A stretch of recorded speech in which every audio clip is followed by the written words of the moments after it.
Alright everyone, what's going on? It's Sean, and today I'll be telling you how I got a 90 on FAR on my first attempt for the CPA exam. So, I'll pop it up on the screen right here just to prove it, but I did get a 90, and I'm not saying that to brag about the score.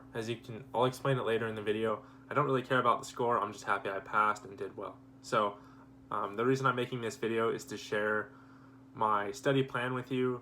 Basically, I'm going to go through my study plan and how I formulated that, and then I'll talk about how I actually studied, and then I'll go through the whole review process and what that entailed.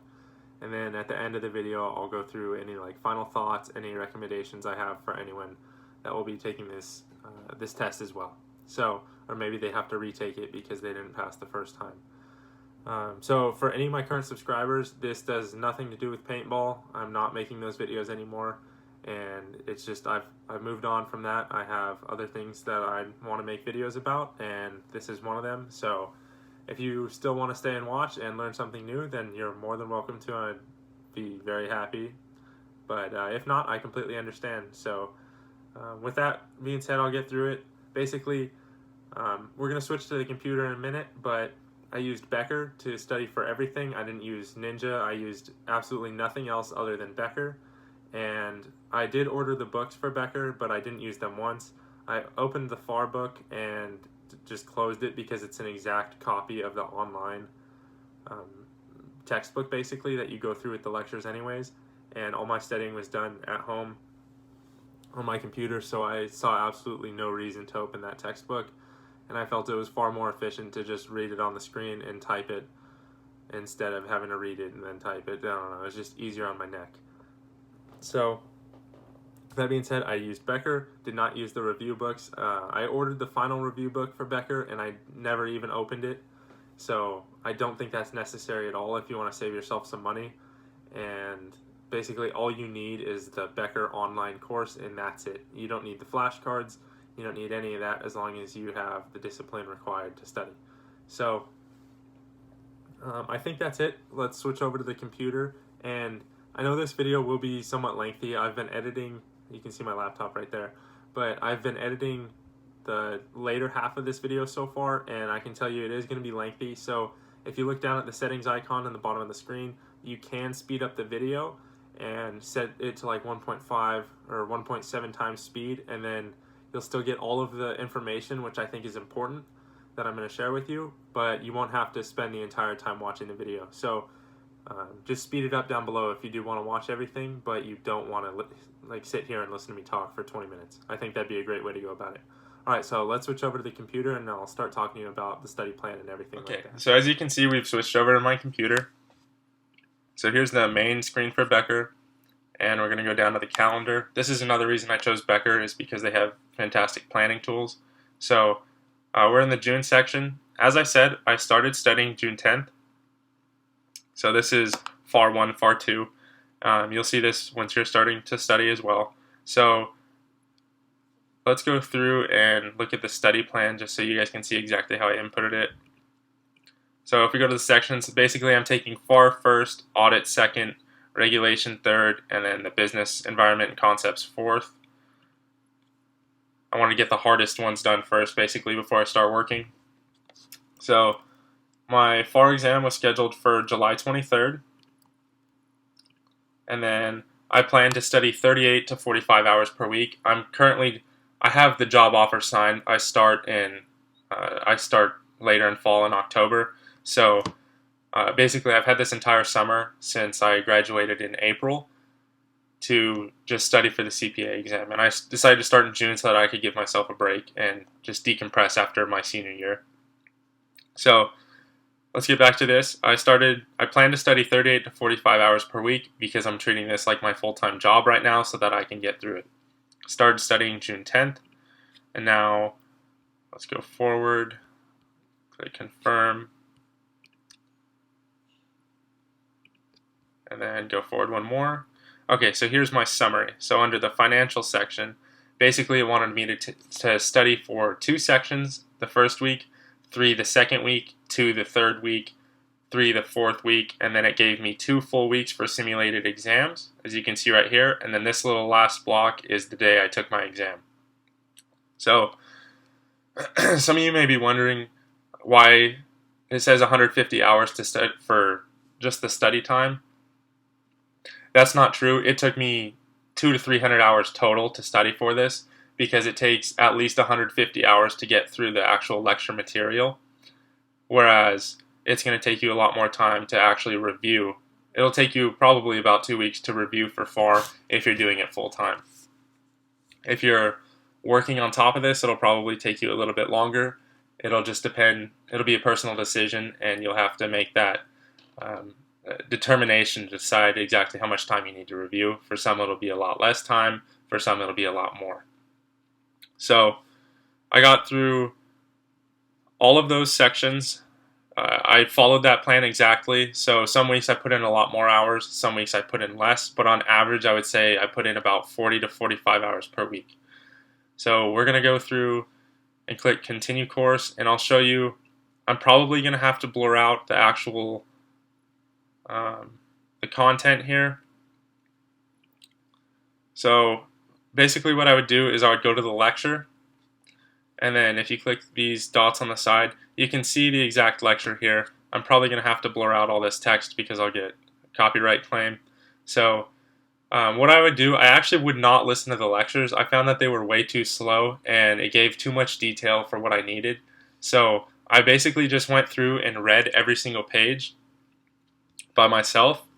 And if I knew something from like my time in college, then I would just skip forward, or I'd skim it very briefly and then skip forward, because there was no point in wasting my time reading something that I already knew and was comfortable with.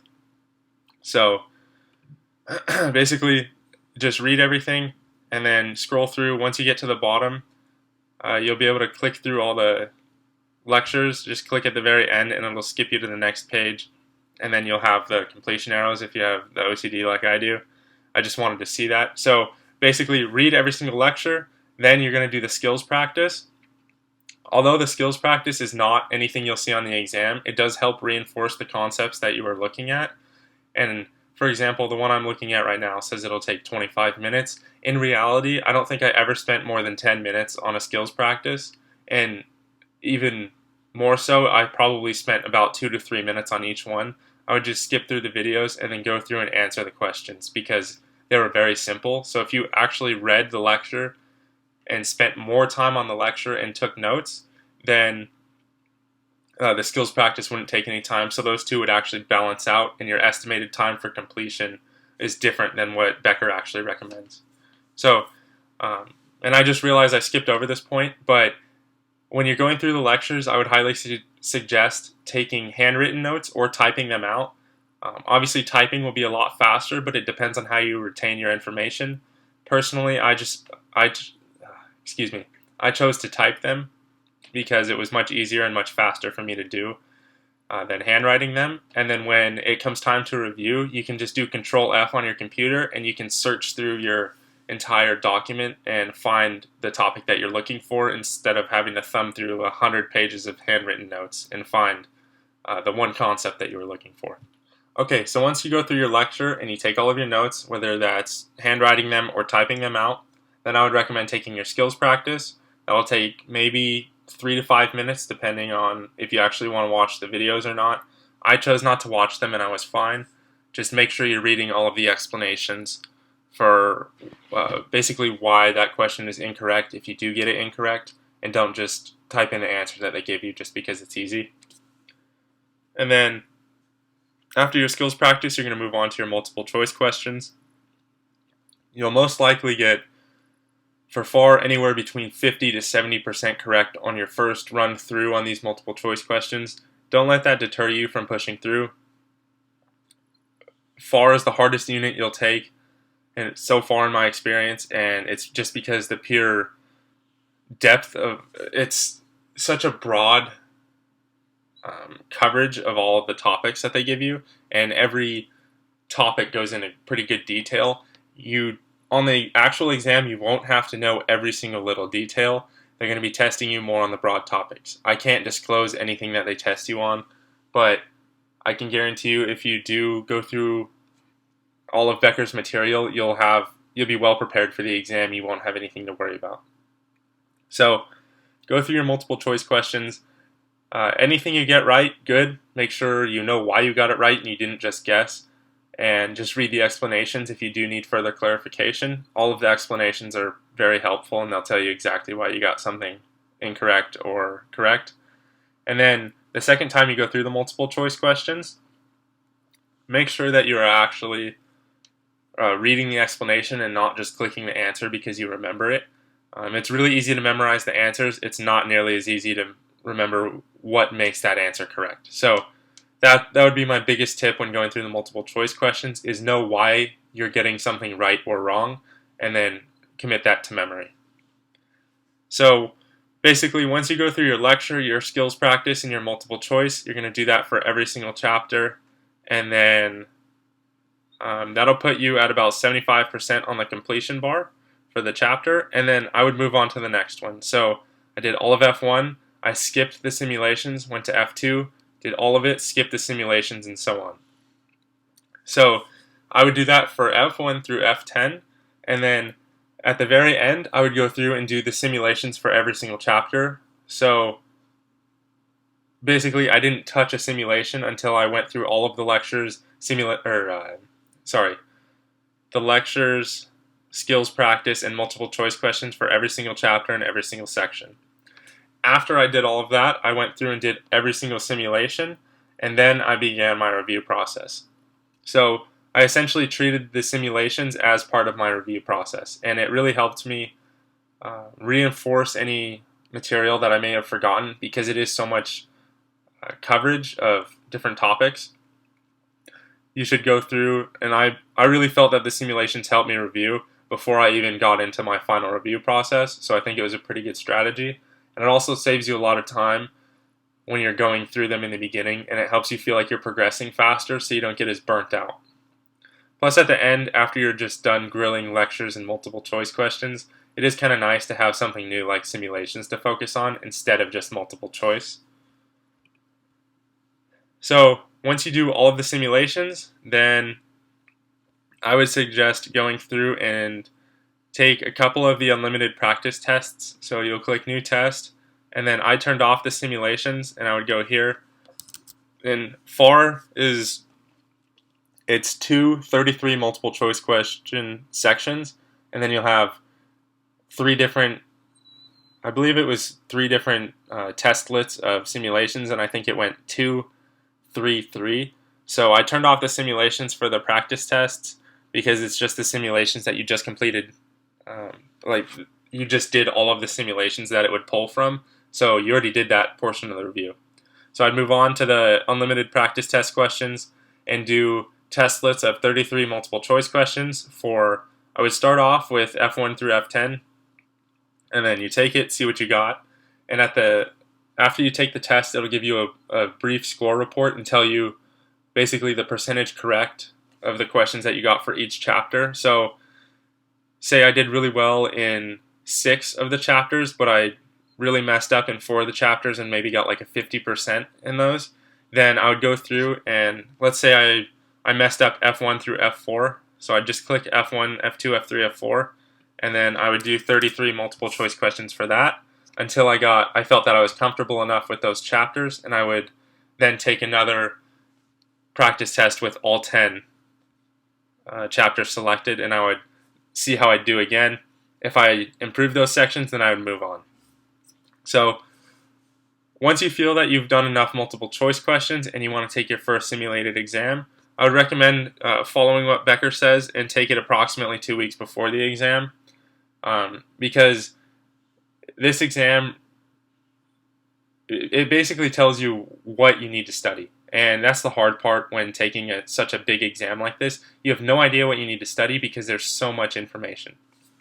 So I'd recommend taking your simulated exam 1 2 weeks before the exam if you are doing your studying process like I am, and just doing it all throughout the summer before you start working. And I think this process would work even if you're trying to study while you're working. So take your simulated exam, look at your report. We can look at mine, I don't mind. So I took this test twice because one of the simulations I took, basically I messed up on it and I didn't read it properly. I didn't put any zeros in, and it was a lot of points. So just by changing that, I got an extra 18%. But the first simulated exam I took, I got a 56%. So obviously I didn't do that great on it, but if you look here, this is what I was talking about where you have your score breakdown. You can see the percentage correct in each section. So yeah, I would retake F1, F2, F3, F6, and F7. I would grill those chapters until I felt comfortable with it, and then I would take the second simulated exam. So let's look at my second simulated exam. So I got a 62 on this one.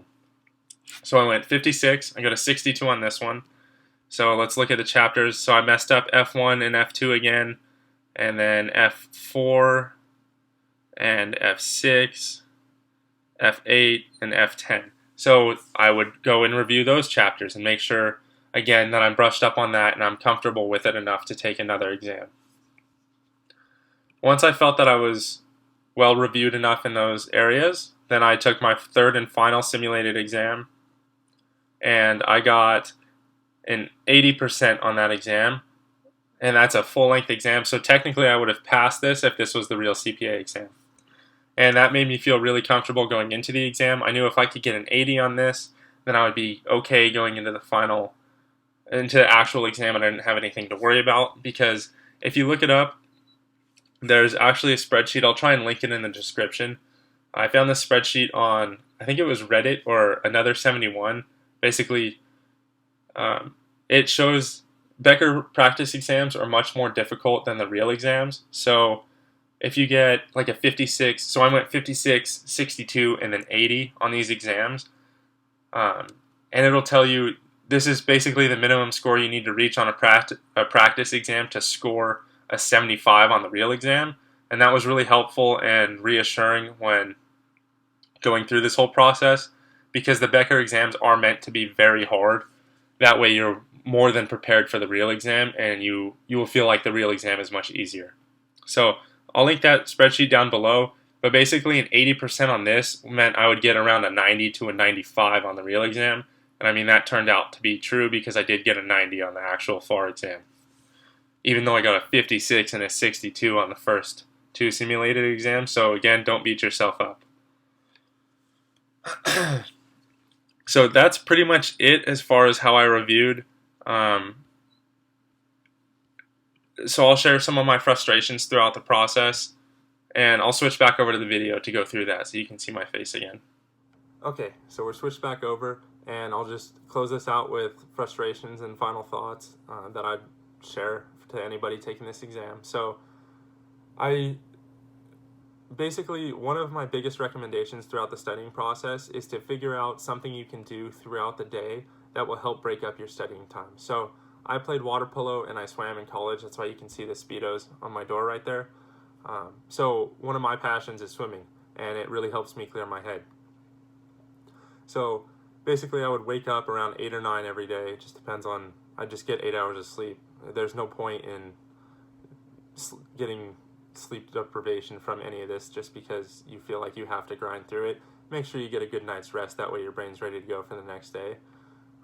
So I'd wake up about 8 or 9 o'clock, make breakfast, get studying as soon as I could, and then I'd do about 3 to 4 hours. And then once I felt like my brain was just a pile, like pudding basically, I would grab a Speedo and I'd go swim. And I'd work out for at least an hour, hour and a half, and then I'd come back home and I would study for another hour or two before dinner. It just depends on what time I went and swam. And then after dinner I would study for another hour or two. But if at any point you feel like you just can't take any more, get up and take a break, because your study material isn't going anywhere, and like your personal well-being and mental health and everything is far more important than this exam. So that's my one biggest recommendation, is make sure you're not just killing yourself and grilling this over and over and over. If your brain can't take any more, listen to it. Everything's still going to be there. Okay, you might have to take the exam a day later, or maybe spend an extra hour on a weekend. It's no big deal. Maybe you're spending less time watching Netflix. It's okay. Like, you're going to have to be flexible. Your study plan won't always, won't adhere to it as strict as you possibly can. Just be willing to change any habits that you have, and be flexible is my biggest recommendation. So, and throughout this whole process, yes, I got a 90.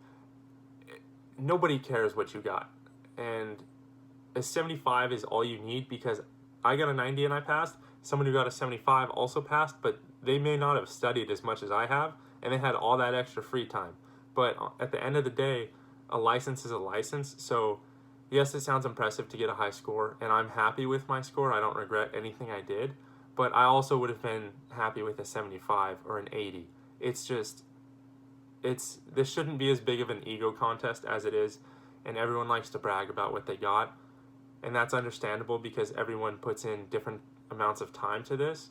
But I got a 90 because all I did for a month was study for this exam. I think it's far more impressive for a working professional to pass this with a 75, because they're working full-time plus they're studying for this.